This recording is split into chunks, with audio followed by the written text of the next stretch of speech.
Cinta kepada habaib itu karunia, pemberian Allah. Nggak semua orang, Habib, cinta kepada para habaib. Berbicara tentang dalil, yuk kita buka dalilnya. Bukan berarti kami ngomong kami tidak punya dalil, enggak. Bukan berarti kami berbicara tentang kemuliaan para habaib kemudian terbesit dalam pikiran kalian. Kalian mengatakan, oh itu Habib sengaja bawa kedudukan para habaib, bawa kemuliaan para habaib supaya para habaib dimuliakan, supaya para habaib disanjung, supaya para habaib dicintai. Enggak, kami para habaib, catat baik-baik, kami para habaib tidak gila dengan pujian, tidak gila dengan sanjungan, tapi kalian wajib untuk memuliakan para habaib. Alhamdulillah, Habib dan saya dan Umi dan adik dan istri telah meminum darah Rasul Sallallahu Alaihi Wasallam sebentar tadi. Sallu ala Nabi Muhammad. Malam penuh barakah, malam penuh rahmat. Yang mendatangkan rahmat adalah baginda Nabi Muhammad. Semoga Allah Subhanahu wa taala merahmati kita atas kekasihnya yang penuh rahmat, yaitu baginda Nabi besar Muhammad sallallahu alaihi wasallam. Amin. Besarkan hati kita, luaskan hati kita akan cinta akan Nabi Muhammad. Hidup kita dengan Nabi, wafat kita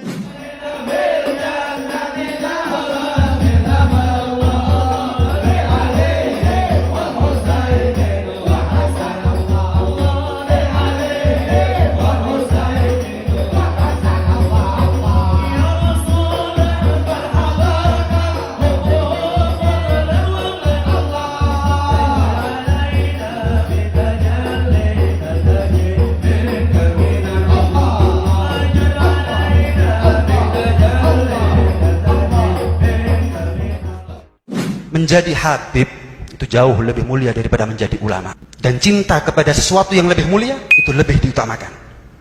Anda cinta ulama, bagus. Tapi kalau benci habib, percuma. Pengorbananku, darahku, rontoknya gigiku, berangkat belum tentu pulang, hartaku semuanya, nggak usah dibalas apa-apa, nggak usah. Pengorbananku semuanya nggak usah dibalas apa, kecuali satu. Ayat Al-Quran. Cintanya kalian kepada keluargaku. Ulama besar yang terkenal, Allah angkat makamnya karena kecintaannya kepada Ahlul Bait, saudara. Almarhum wal maghfurlah Kiai Haji Hasan Genggong Probolinggo, saudara. Luar biasa kecintaannya para Ahlul Bait. Jangankan ketemu, saudara, ada Habib mau datang, ada Ye mau datang, beliau cium baunya. Nasyum raihata Rasulullah. Kami cium baunya Rasulullah, kata beliau, saudara. Kiai Hasan Genggong mengatakan kepada orang di sekitarnya, sebentar lagi ada cucu Rasulullah mau datang, saudara. Begitu haji ini datang, saudara, Kiai Hasan Genggong nanya kepada ini haji, supir kamu mana? Haji ini nggak tahu kalau supirnya ini Sayyid, saudara. Supir saya di mobil, beb, tidur, beb. Datang Kiai Hasan Genggong ke supirnya, saudara, dibangunkan itu supirnya, ye bangun, ye bangun, ye. Kaget ini supir. Ini supir nggak pernah bilang kalau dirinya Sayyid, saudara. Beliau paling sering terjadi apa, bikin orang mati. Nggak ada orang yang musuh beliau kecuali mati. Beliau pernah bilang apa? Tahu nggak, ada orang di muka bumi ini yang kalau dia marah, Allah pun marah. Man ya katanya, man ya ambil. Katanya beliau, anak. Jadi beliau ini kalau udah ngamuk sama orang, nggak lama orang itu meninggal. Karomahnya beliau paling sering terjadi apa, bikin orang mati. Nggak ada orang yang musuh beliau kecuali mati. Beliau pernah bilang apa? Tahu nggak, ada orang di muka bumi ini yang kalau dia marah, Allah pun marah. Man ya katanya, man ya ambil. Katanya beliau, anak. Jadi beliau ini kalau udah ngamuk sama orang, nggak lama orang itu meninggal. Karomahnya beliau paling sering terjadi apa, bikin orang mati.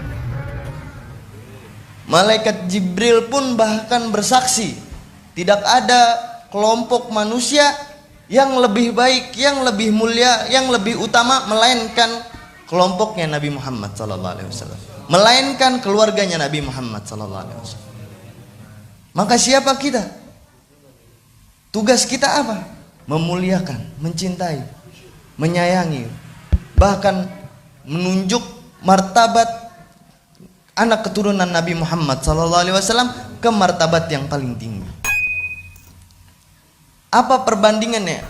Perbandingannya antara orang kita, orang anak keturunan Nabi Adam dibandingkan anak keturunan Nabi Muhammad SAW, bahkan anak keturunan Nabi Adam, atau dikatakan orang soleh, orang alim, dia ustadz, orang soleh, dia hafal banyak kitab. Satu habaib lebih mulia daripada 40 ustadz yang alim yang soleh. 40 ustadz yang alim yang soleh. Kita bisa membayangkan bahwasannya kemuliaan anak keturunan Nabi Muhammad SAW tidak ada yang menandingi, tidak ada yang mewariskan kecuali dari Nabi Muhammad SAW. Dan beliau mengimpi bertemu dengan Rasulullah SAW dalam keadaan beliau tidur di paha Rasulullah SAW. Lalu beliau bertanya, "Ya Rasulullah, apakah telah diampuni dosa-dosaku yang telah lampau dan yang akan datang?" Lalu Rasulullah SAW menjawab, "Anta ma'i," yang artinya adalah engkau bersamaku. Seperti ini kedekatan kepada Rasulullah SAW. Dan juga dari perkataan guru beliau kepada beliau, "Haluka hali wa magamuka ali," yang artinya adalah keadaanmu adalah keadaanku dan kedudukan engkau di sisi Allah. Qala Sayyidi Ahmad Bajahdar, "Inna ziyarata Bashar tanfa' min ad-da'il udal." Al-Habib Ahmad bin Alwi Bajahdar ini salah satu Habib yang ada di kota Tari, yang satu-satunya yang di nisan kuburan beliau ada kalimat "Tustajabud du'a'u indahu", diijabai doa di depan nisan. Rabi'atu Adawiyah, beliau seorang wanita menghatamkan Quran di masa hidupnya sebanyak 7.000 kali hataman Quran yang telah beliau lakukan, saudara. Al-Habib Muhammad Al-Muhdhar mendengar daripada riwayat ini, beliau mengatakan ar-rijal qawwamuna 'alan nisa, menukil daripada firman ilahi, laki-laki lebih mampu dari wanita. Kalau misalnya Rabi'atu Adawiyah 7.000 kali, Muhammad Al-Muhdhar harus lebih banyak. Maka dikatakan Al-Habib Muhammad Al-Muhdhar dalam masa kehidupannya berhasil menghatamkan 12 kali hataman Al-Quran. Al-Habib Abdurrahman As-Segaf di pagi 4 kali, di sore 4 kali, itu di luar Ramadan. Masuk Ramadan setiap 1 rakaat 1 kali hatam Quran. Mau fardu mau sunnah. Fardu 17 rakaat.